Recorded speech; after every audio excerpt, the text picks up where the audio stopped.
부산진 믿음의 가족 여러분, 오늘도 주님과 함께 동행하는 복된 하루가 되시기를 바랍니다. 오늘 말씀은 요한 2서 7절에서 13절 말씀입니다. 미혹하는 자가 세상에 많이 나왔나니 이는 예수 그리스도께서 육체로 오심을 부인하는 자라. 이런 자가 미혹하는 자요 적 그리스도니 너희는 스스로 삼가 우리가 일한 것을 잃지 말고 오직 온전한 상을 받으라. 지나쳐 그리스도의 교훈 안에 거하지 아니하는 자는 다 하나님을 모시지 못하되 교훈 안에 거하는 그 사람은 아버지와 아들을 모시느니라. 누구든지 이 교훈을 가지지 않고 너희에게 나아가거든 그를 집에 들이지도 말고 인사도 하지 말라. 그에게 인사하는 자는 그 악한 일에 참여하는 자임이라. 내가 너희에게 쓸 것이 많으나 종이와 먹으로 쓰기를 원하지 아니하고 오히려 너희에게 가서 대면하여 말하려 하니 이는 너희 기쁨을 충만하게 하려 함이라. 택하심을 받은 내 자매의 자녀들이 내게 문안하느니라. 아멘. 오늘 우리가 함께 읽은 말씀에서는 진리 안에 거할 것에 대해서 말씀을 하고 있습니다. 7절의 말씀입니다. 미혹하는 자가 세상에 많이 나왔나니 이는 예수 그리스도께서 육체로 오심을 부인하는 자라.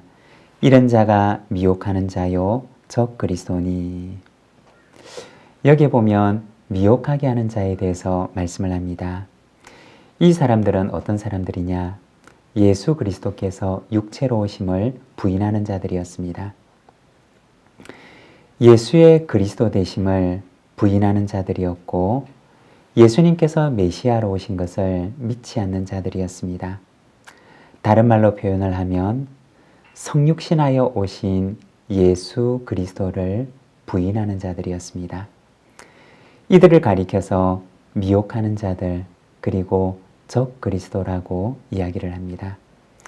여기서 적 그리스도라고 하는 말은 원어 성경에서는 안티크리스토스라고 하는 단어를 사용하는데 이 말의 의미는 그리스도를 부인하고 그리스도를 반대한다라고 하는 의미입니다. 그들이 믿을 수가 없었고 그들은 받아들일 수가 없었고 그리고 그들이 부인했던 것은 예수 그리스도께서 육체로 오셨다는 사실이었습니다. 이것을 다른 말로 표현하면 예수 그리스도의 성육신을 말하는 것입니다. 예수 그리스도의 성육신을 가장 잘 표현하고 있는 성경은 빌립보서 2장 6절에서 8절의 말씀입니다. 그는 근본 하나님의 본체시나 하나님과 동등됨을 취할 것으로 여기지 아니하시고 오히려 자기를 비워 종의 형체를 가지사 사람들과 같이 되셨고 사람의 모양으로 나타나사 자기를 낮추시고 죽기까지 복종하셨으니 곧 십자가에 죽으심이라. 성육신은 하나님께서 자기를 비우시고 종의 모습으로 이 세상에 오신 사건을 가리키는 것입니다. 그리고 바로 이 성육신의 사건이 예수님 안에서 나타났던 것입니다. 그들이 부인했던 내용은 바로 이것이었습니다. 예수님의 그리스도 되심, 하나님께서 사람이 되어서 오셨다는 사실, 그들로서는 이것이 받아들일 수가 없는 진리였던 것입니다. 여러분, 믿음의 영역은 때로는 우리의 이해의 영역을 초월합니다. 우리의 이해의 영역 바깥에 믿음의 영역이 있는 것입니다. 아마도 거짓 교사들은 하나님께서 하셨던 그 일들이 그들의 이해 영역의 바깥에 있었던 것으로 여겨집니다.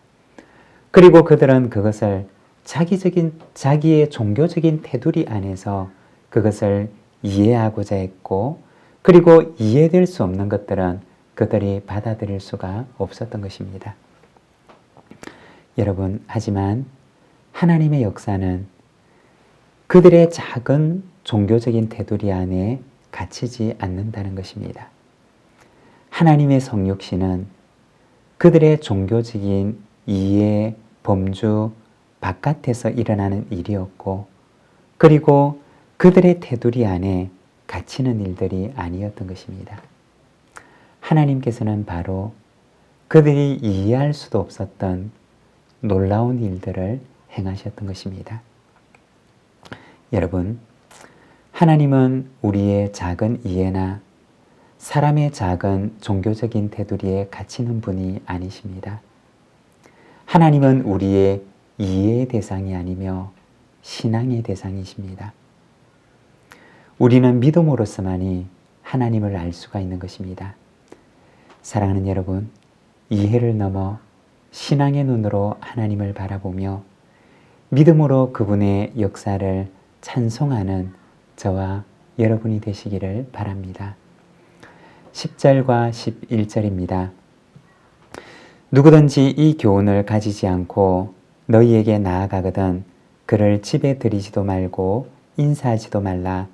그에게 인사하는 자는 그 악한 일에 참여하는 자임이라.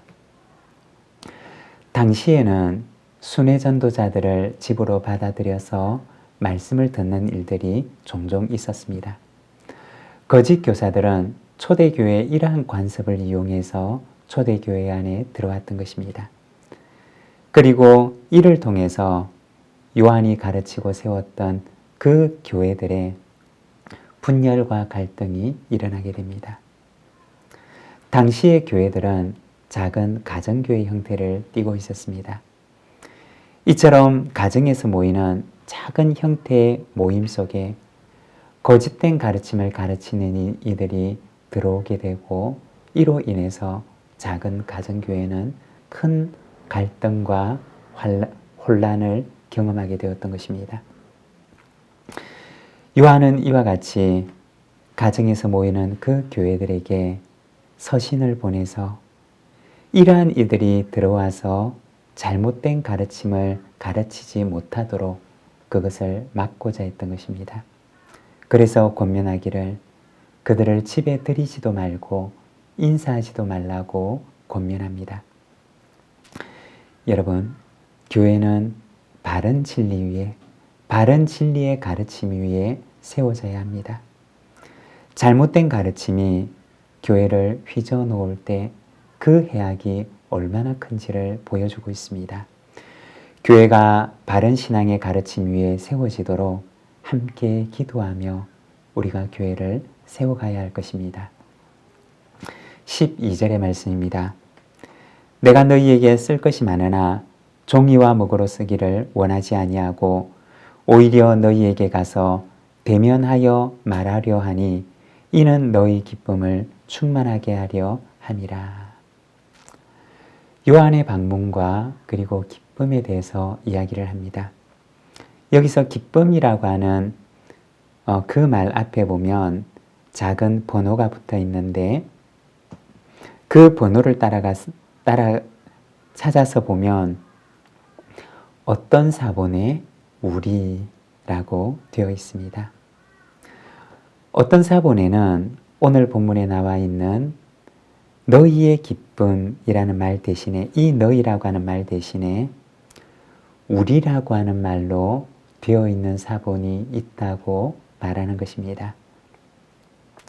우리가 가지고 있는 이 개역 성경에서는 너희라고 하는 말로 번역을 했고, 그리고 새번역 성경에서는 이것을 우리라고 하는 말로 번역을 하고 있습니다. 우리라고 하는 말은 이 편지를 쓰고 있는 요한을 포함하는 것을 가리키는 것입니다. 우리라는 말로 번역을 했을 경우에 이 의미는 요한의 기쁨은, 요한을 포함한 그들의 기쁨은 교회가 진리의 말씀 위에 든든히 세워지는 기쁨이었습니다. 거짓된 가르침에 흔들리지 않고 진리 위에 교회가 바르게 서는 것을 보는 것이 바로 이 요한의 목회적인 기쁨이었던 것입니다. 교회가 진리 위에 서는 것은 하나님의 기쁨이며 주님의 기쁨입니다. 사랑하는 여러분, 내가 그리고 우리가 진리 위에 반듯하게 서는 것은 주님의 기쁨이 됩니다. 힘써 진리의 말씀을 배우고 그리고 그 말씀을 알아가는 저와 여러분, 우리 모든 믿음의 가족들이 되시기를 바랍니다. 기도하겠습니다. 사랑의 하나님 아버지 은혜를 감사합니다. 주님, 교회가 진리 위에 바르게 세워지기를 원하고 기도하는 사도 요한의 요한 2서 말씀을 우리가 바라봅니다.